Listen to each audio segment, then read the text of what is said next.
At PrecisionOS, we have an important and difficult task. We wish to improve the educational experience for all trainees in medicine. And to do this, we've brought experts from the medical world and the technical world in order to create an educational platform unlike anything else.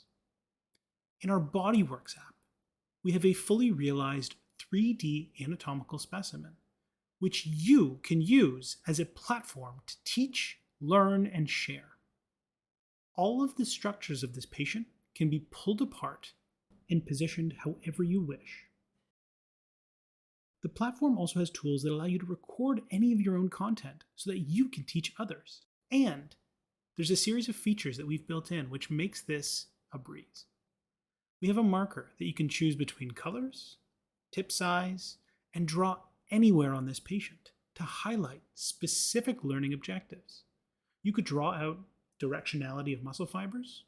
You could draw out an incision on the patient's skin. You could draw out where a bone might be fractured and how to repair it. The possibilities are endless. Within BodyWorks, we also have a needle that you can use to insert into the patient and show structures deep to these tissues. As the distal tip of the needle hits a structure, it starts highlighting the nerves, arteries, and veins deep within the structure of the body. This gives you a great lens into the body itself to really understand and conceptualize joint access. You can also upload your own content into the platform. It accepts PowerPoints, videos, and PDFs, which you can use to tailor the learning experience to anyone that's present in the space. I've uploaded a series of exam questions here, which I'm going to use in conjunction with this 3D patient to really get the most out of my exam prep. In addition to this, we've got the ability to zoom into joints. What this means is I can look at anatomy in a size 3 times larger than life.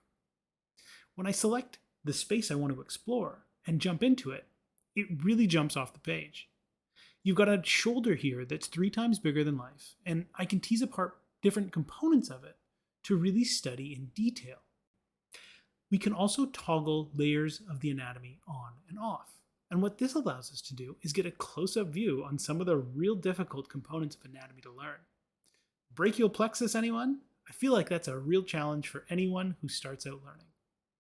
Moving the patient around the room, we can get a different perspective, spinning, rotating, elevating, and lowering.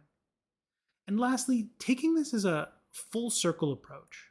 I have a patient here, and I'm tasked as a trainee to draw up where I need to make my first incision if I'm going to approach the shoulder from the anterior side. I can take the marking pen and I can draw it out directly on this patient where I think it makes sense based on the landmarks I know. And then I can check my work. I could take that needle I showed before. I can insert it into the patient's shoulder and get a view of the structures deep to the skin to see how my incision line aligns with the ideal trajectory that's being taught to me. For more information, please feel free to reach out to us at PrecisionOSTech.com.